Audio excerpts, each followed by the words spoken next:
Good morning students. हमने अब chapter first देखना था, द लिविंग वर्ल्ड। बहुत ही इजी चैप्टर है।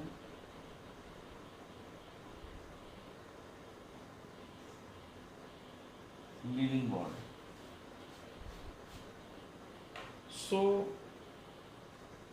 What is living. इस चैप्टर में हमने किसी को लिविंग कहने के लिए क्या क्या कंडीशंस देखनी है, कौन लिविंग है, तो डेड कहने के लिए क्या क्राइटेरिया है, तो लिविंग कौन है, इसके कुछ फीचर्स हमने देखने हैं वन बाय वन।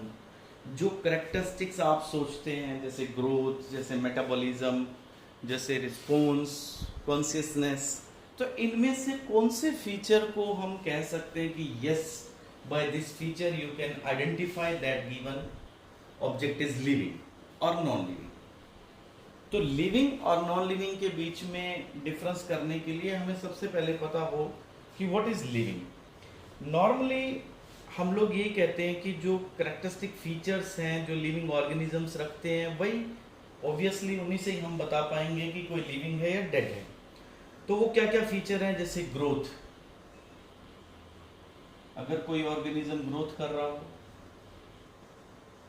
रिप्रोडक्शन कर रहा हो, और बेटा एबिलिटी टू सेंस इन्वायरमेंट हो, तो ये फीचर्स हैं जो एबिलिटी टू सेंस इन्वायरमेंट, तो इनसे हम कह सकते हैं कि ये लिविंग है।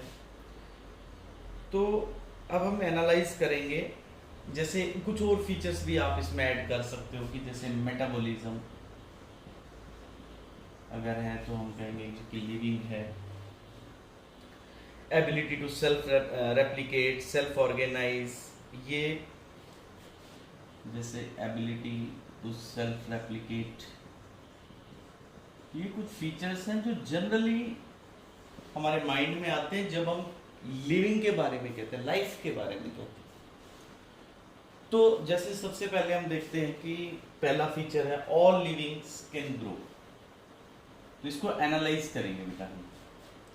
All living organisms can grow,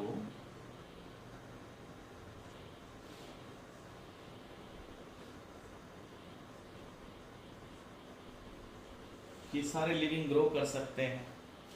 जैसे हम ग्रोथ कैसे करते हैं, obviously increase in mass, increase in number of individuals.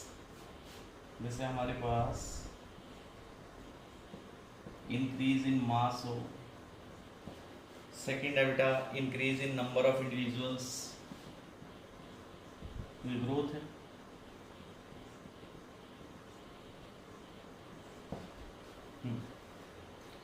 तो जैसे हम लोग कहते हैं कि मल्टी सेलर ऑर्गेनिजम्स के अंदर जो ग्रोथ होती है वो कैसे होती है। मल्टी सेलुलर ऑर्गेनिजम्स में जैसे हम जैसे ऑर्गेनिजम्स जो हैं, बड़े प्लांट्स जो हैं, उनमें ग्रोथ कैसे होती है बच्चों। ऑब्वियस है कि सेल डिवाइड करेगी तो ग्रो करेगी। जब सेल एक से दो में टूटेगी तो ऑब्वियसली ऑर्गेनिज्म ग्रो कर रहा है। तो ग्रोथ मतलब सेल डिवीजन, किसमें, मल्टी सेलर में। यूनिसेलुलर में मैं क्यों नहीं कह रहा सेल डिवीजन, क्योंकि यूनिसेलुलर में तो जब सेल डिवाइड होती है तो वो नंबर इंक्रीज करता है, 1 to 2 आ जाते हैं, न्यू ऑफस्प्रिंग्स आ जाते हैं। प्लांट्स में कैसे होती है, प्लांट्स के अंदर सेल डिवीजन चलती है through out life, through out life चलती है बेटा। और एनिमल्स के अंदर कब तक ग्रोथ चलती है, एनिमल्स में एक सर्टेन एज तक चलती है, up to a certain age. उस एज तक कोई ऑर्गेनिज्म एनिमल ग्रो करता है। तो हमारे अंदर जैसे एक ग्रोथ की एज है, बट रिपेयर तो हमारे अंदर चलता ही। जैसे कहीं इंजरी हुई है तो नई सेल्स आती हैं, जो डेड सेल्स जैसे आरबीसीज हैं उनके लिए सेल्स डिवाइड कर रही है। बट जो ग्रोथ है हमारी वो एक फिक्स एज तक चलती है, जैसा आप जानते हैं। अब यूनिसेलुलर ऑर्गेनिजम्स जो हैं उनमें क्या होता है बेटा, उनमें ग्रोथ जब सेल डिवीजन करते हैं तो न्यू ऑर्गेनिजम्स आते हैं बेटा, उनका नंबर इंक्रीज करता जाएगा। यूनिसेलुलर ऑर्गेनिजम्स में, यूनिसेलुलर ऑर्गेनिजम्स में क्या होगा बेटा, सेल डिवीजन जब होगी, जैसे बाइनरी फिजन है, तो उससे क्या होंगे, न्यू इंडिविजुअल्स ऐड होते जाएंगे। ठीक है बेटा। तो आप अगर कल्चर करते हैं, ऑर्गेनिजम्स को काउंट करते हैं, तो नंबर इंक्रीज होता जाएगा। अब अगर हम इसको कंपेयर करें कि नॉन लिविंग के साथ, लिविंग में तो हमने देखा कि सेल डिवीजन से ग्रोथ होती जा रही है। नॉन लिविंग में अगर आप देखते हैं, नॉन लिविंग में ग्रोथ जो होती है, एक डिफरेंस तो ये देखिए, लिविंग में तो इंटरनल ग्रोथ चल रही है ना, अंदर सेल्स डिवाइड हो रही, और नॉन लिविंग में जो ग्रोथ होती है वो आउटसाइड से मटेरियल ऐड होता है तब ग्रोथ होती है। So in case of non living organisms, objects grow, objects also grow in non-living also, you can say। तो इनमें क्या होता है, increase in body mass non living में,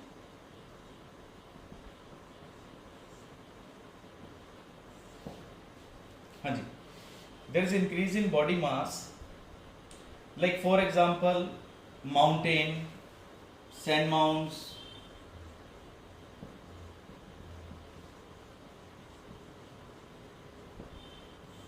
तो इनमें मटेरियल ऐड कहां हो रहा है,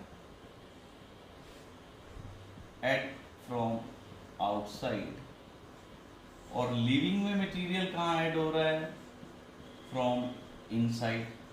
तो लिविंग में ग्रोथ जो है वो इंटरनल है, और नॉन लिविंग में ग्रोथ जो है एक्सटर्नल है। तो क्या अब हम इस फीचर को फाइनल कर सकते हैं कि ग्रोथ मींस लिविंग? नहीं, तो ग्रोथ तो नॉन लिविंग में भी आ रही। तो इसके बाद हम सेकंड में चलते हैं बेटा। सेकंड फीचर है reproduction. Reproduction is a characteristics of living organism.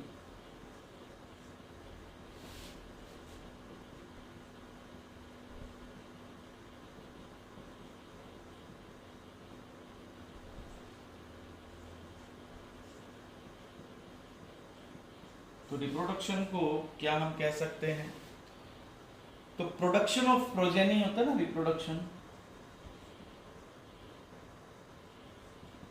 कि लिविंग ऑर्गेनिजम्स जो होते हैं वो रिप्रोड्यूस करते हैं। जैसे लोअर ऑर्गेनिजम्स हैं वो एसेक्सुअली रिप्रोड्यूस करते हैं।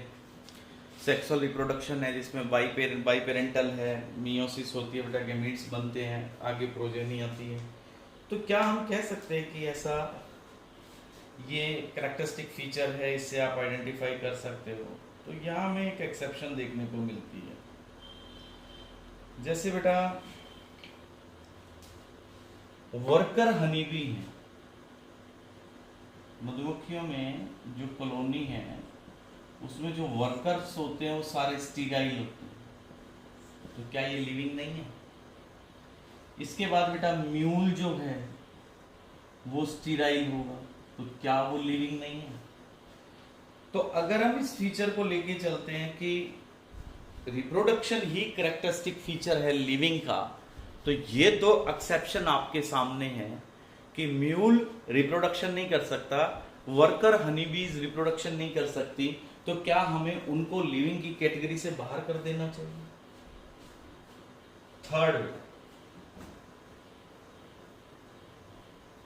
थर्ड कैरेक्टरिस्टिक फीचर है लाइफ का मेटाबॉलिज्म। मेटाबॉलिज्म क्या होता है? रिएक्शंस होती हैं, एनाबॉलिक और कैटाबॉलिक रिएक्शंस जो चलती हैं, इनको मिला करके हम लोग कहते हैं मेटाबॉलिज्म। मतलब सेल के अंदर यहां जो रिएक्शंस होती हैं इनको हम मेटाबॉलिक रिएक्शंस में काउंट करते हैं बेटा, क्योंकि हम जानते हैं कि सारे लिविंग ऑर्गेनिजम्स किसके बने हुए हैं? केमिकल्स के बने हुए हैं। दीज केमिकल्स स्मॉल और बिग अलग अलग क्लास के हैं, वो लगातार बनते हैं, टूटते हैं, और जैसे एक बायोमोलिक्यूल की फॉर्म में तो बिग मॉलिक्यूल है, it get converted to small molecules. तो ये सेल्स में रिएक्शन चलती रहती। मतलब मेटाबॉलिज्म का मतलब ये है कि सेल्स के अंदर जो, जैसे आपने 10th में पढ़ा, डीकम्पोजिशन और कॉम्बिनेशन रिएक्शंस, तो ऐसी रिएक्शन सेल के अंदर चलेंगी जिनमें बड़े मॉलिक्यूल्स जो हैं वो डिकम्पोज होते हैं, स्मॉल मॉलिक्यूल्स कंबाइन करते हैं, जैसे अमीनो एसिड जुड़ के प्रोटीन्स बनाते हैं। तो ये दोनों तरह की रिएक्शन सेल में चलती हैं। तो क्या हम मेटाबॉलिज्म को कैरेक्टरिस्टिक फीचर मान सकते हैं?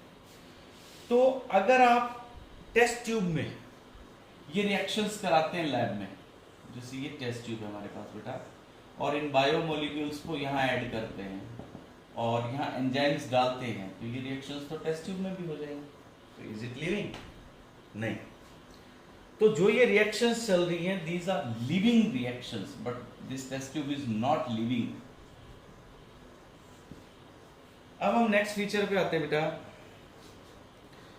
कॉन्शियसनेस। कॉन्शियसनेस का मतलब जो रिस्पॉन्ड करते हैं हम किसी stimuli.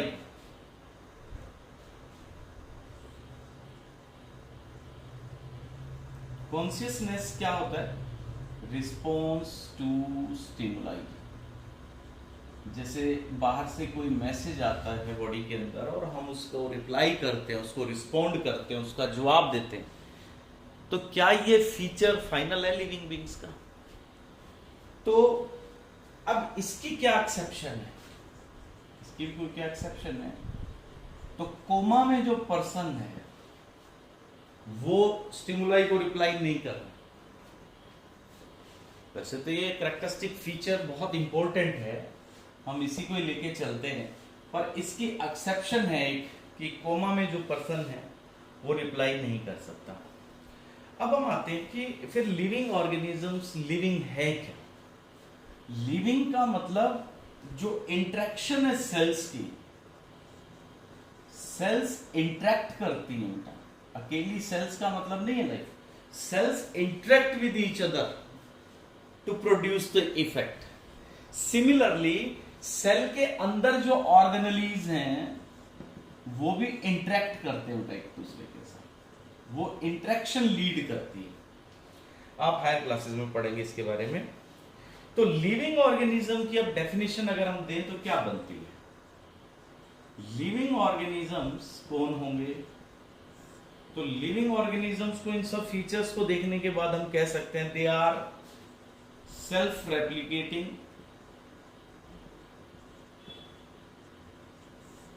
they are self-replicating, evolving and self-regulating.